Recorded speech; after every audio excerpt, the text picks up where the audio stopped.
Some announcements I'd love to talk about.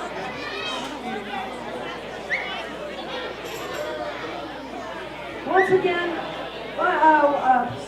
hi, it's me. Hi, I'm the gal who knows things you want to know. I'm the gal you want to pay attention to. Once again, I want to welcome all the guests who are here. Please give the guests a round of applause. Welcome to camp. And if you have a person who is a guest, we ask that you fill out a form. Looks like this. Awesome. They are pinned en masse along the dining hall waiting area. They're also right here. It will tell you how much you owe for the meals and the things and all of that. You will pay Joelle directly. You will pay Joelle. No, just kidding. Pay Mark. Just kidding. Pay Joelle directly. I'm going to put these right here. You can even see me do it. There they are. These beautiful guest forms. Okay. Wait, there's more. Wait. The car situation. The car situation. So, I understand if you want to talk, and I think talking is a very beautiful thing. Because I'm doing it. But don't come to me and say, I don't know about something that all I have always spoken of for is Casadero in the set change portion. If you have a car, if you got your own car, that same vehicle will take you away. We have a very grave concern about dust and noise. However, we want to do this in an orderly kind of a way.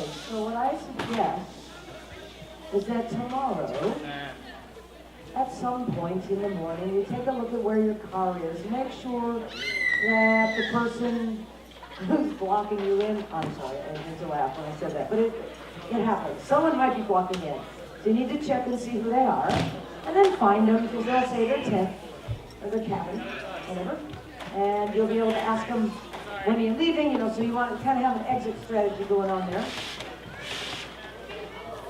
If you really need to leave camp early, and you're in Family Grove, please come to Joelle or me, and we can help you figure something out around your car. My advice, I'll give you my advice. Okay, you talk things, but I'll give you my advice. Pack up, get it all together in the morning, a little bit tonight, a little bit in the morning, and then after the performance, when you bring your car, you just put it all in and ease on down the road. I think you don't really need to bring your car at this point. I think you could wait until tomorrow after 10:30. After 10:30, you can bring your car to Family Grove.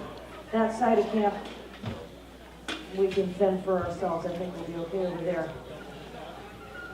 Again, if you have to leave early, please don't be sitting there freaking out. You can talk to us and we'll figure out something for you. But for the general population, if you would come after 10:30 with your car to this side, that would be great. In the morning, I will put up the set list along those curtains that will tell you what the order of the show is here. We begin at 9 o'clock-ish down at Family Grove tomorrow morning. Breakfast is a little bit earlier and a little faster. 9 o'clock begins with some dancing, taiko dancing, no, not taiko, dancing, for God's sakes. Wouldn't that be something? How would it look? Oh, I can't even get there in my mind right now. I'll be thinking of it. Taikos begin, then some dancing, and we, as a group, we walk over to the steel drums. We listen to them. We walk as a group to Kid City, and they'll do a little bit of a thing in Kid City. That's a good time for those of you who have teens and are past the teens, the Kid City area of your life.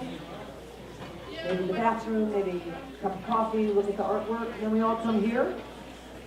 There will be 15 acts here. We're aiming to finish at 12:30. And I'm sorry to say this, but there's no other way to say it other than it would be really great if everyone was out of camp by 2. No one said it. No one said, I thought it was 3. I like 2. I'm a big fan of 2 tomorrow. Did I mention the 2? Kids, what time? 2. Thank you very much. Everyone should get down. Y'all came in grown-ups, y'all turn into kids. The kids turn into grown-ups and the grown-ups turn into kids here. Did you stretch this week? Did you, not only stretch with Melanie, let me be clear about this. That's a different question. Did you stretch your heart? Did you stretch your mind? Did you become more creative than you thought you would? Yes. Right answer. Thank you for saying yes. We have a store. It sells Casware. And adjacent to that store is the musicians and the artists who make product like CDs or books and things for sale. I know that the kids not only don't know who the Doors were, they also don't know what a CD is. It's kind of weird, but some of you older people, you do know what CDs are, and we musicians really appreciate it when you purchase our wares, so if it's something that you're interested in taking a little bit of camp home with you, a purchase is a greatly appreciated thing. Inside your tents, you've got cups, you've got plates, you've got spoons, you've got things. We need those things back. Someone will come through after everyone is gone and have to go through every tent. And our goal is to have not one bit of kitchenware left in any tent or cabin. So if you could have, gather them together and bring them here tomorrow, that would be really a great help. Sleeping bags that are borrowed from Joelle that you got off of the A-frame, please return pillows, sleeping bags, blankets. They go back to the A-frame from whence they came. Lamps, extension cords, they all go back to the A-frame from whence they came. If you found my sweater, I'll give you a reward. It's blue, it's navy blue, it's got holes in both elbows. It's a pullover, it's got a little V-neck, what? Well, that was like unrelated. When I talk about sweaters, people yell. They just love it. They love it. When I do that, it just gets them. If you can find it, and if you find it at home in your suitcase, will you mail it to me?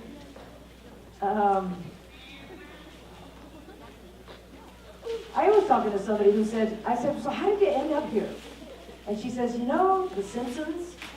I went, yeah. She says, Lisa Simpson, there was an episode.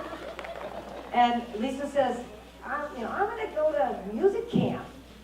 And this person I was talking to was saying, music camp? They make music camp? She gets online, she blah, blah, blah, goes through whatever that thing you do with those computers, which y'all use. And it said Cazadero came up, and then Cazadero Performing Arts Camp, and then Cazadero Performing Arts Family Camp. That's us! Woo-hoo! Let's hear it for us. lo and behold, we got a whole family out of Lisa Simpson episode. So I guess that's a reason to watch that show. Ooh. I don't know. I never liked that guy, Mark. I'm not kidding. I think he's kind of a wise guy. What kind of influence is that? I don't know. I don't think I would have been the happiest mom. I have no kids. My wife Robin and I, we didn't do the kid thing. So I'd like to thank you all for having kids so we didn't have to. Nothing personal. Now we have like 60 kids instead. What else is there to talk about? Did we talk about the cars? Yep. Let's see. Want to talk about the showers you're not taking? That ought to be a fun conversation. No, that wasn't so fun. No. So, this is an acoustic. So, one of the things I like to say when I'm performing without a microphone is that, unlike television and unlike a video, these actors can actually see you and they can hear you. And if you're making noise, they can hear it. That's no fun. Look at what they're doing. How neat this is. Huh. Yeah. Okay. We'll do the flea song. Flea! Oh, jeez. Seriously. All right. Can we try this again? I say flea. Flea fly. Flea fly. Oh, man, come on. Let's do a little more enthusiasm. Just a tap. Flea. Flea fly. Flea fly go. Vista. Cula, cula, cula vista. Oh, no, no, no, not the vista. Eeny, meeny, decimini, ooh-wah, ooh-wah, meeny, eximini, zillimini. Okay, that's about enough.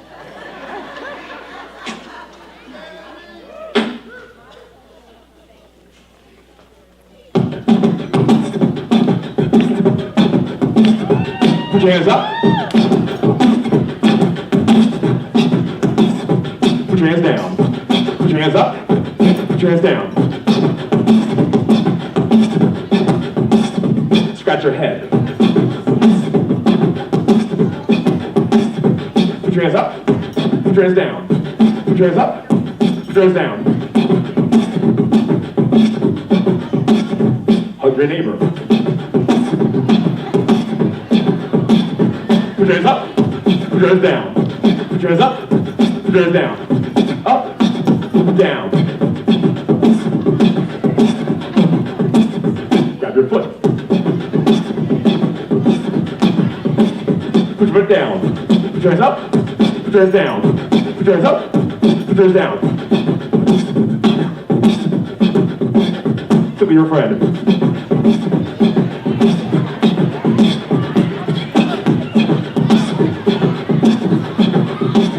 Put your hands up, put your hands down. Put your hands up to yourself. Put your hands up, put your hands down.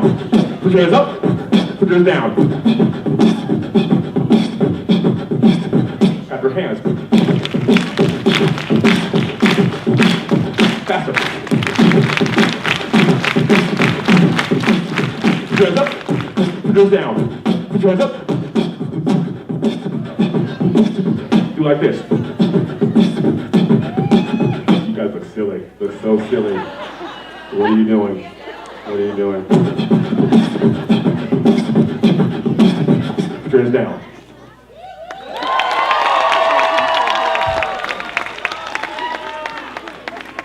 And now, ladies and gentlemen, will you please welcome Gwen Loeb and Tales of Beatrix Potter.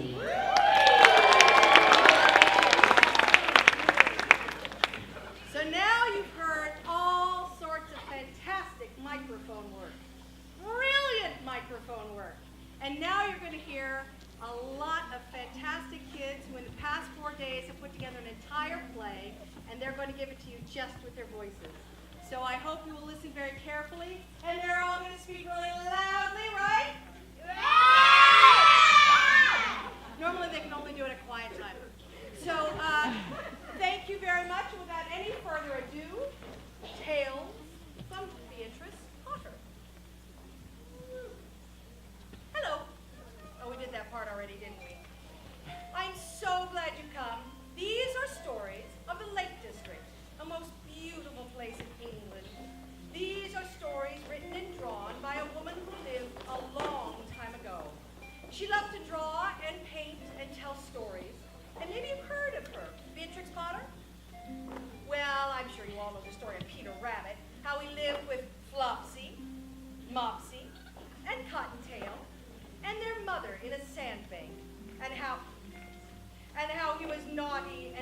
ignored his mother's warning. Don't go to Mr. McGregor's garden. We won't, Mother. And went into Mr. McGregor's garden. And ate the lettuces and the radishes until he was sick. You might remember how he was chased by Mr. McGregor. Come back here, sweet rabbit. And lost one shoe among the cabbages and the other among the potatoes and his coat among the gooseberries. Maybe you remember how he got stuck in a watering can and got wet and then finally managed to squeeze out underneath the gate and didn't stop or look back until he reached the sandbank under the fir tree and caught cold and sneezed and coughed and had to go right to bed with nothing but chamomile tea for dinner. Black. While Flopsy, Mopsy, and Cottontail had bread and milk and raspberries for dinner. But do you remember how Peter went to Mr. McGregor's garden with his cousin Benjamin?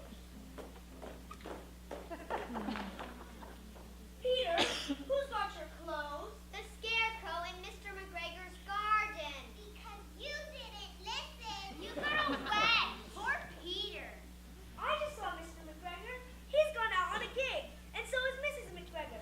They're going to be gone all day because she's wearing her best bonnet. I hope it rains. Do you think it will rain? Cottontail, Cottontail, fetch me some more chamomile tea.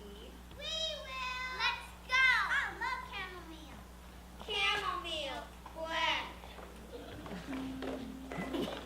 I might feel better if I went for a walk. You want to go for a walk? The first thing we need to do is get your clothes back. Right. I need my coat. And we need to be able to use that pocket handkerchief. And so they headed to Mr. McGregor's garden.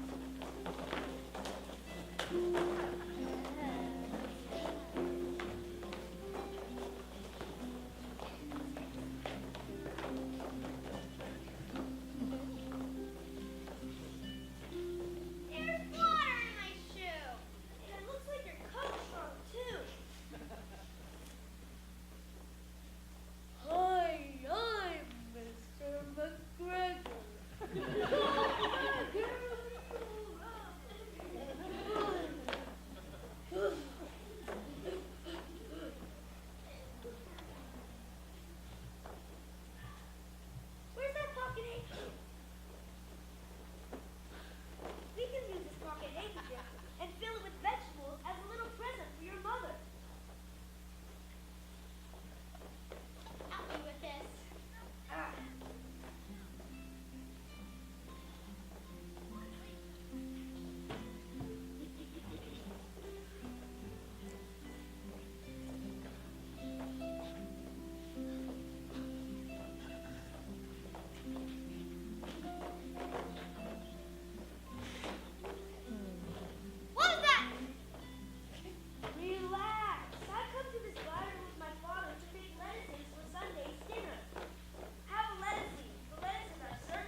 and clean, Mrs. Tittlemouse gave a party for her neighbors without Mr. Jackson. He could smell the party, but he could not squeeze in at the door. So they handed him out acorn cups full of honeydew through the window, and he was not at all offended. Diddly widdly widdly. Thank you, Mrs. Tittlemouse. You're very good help.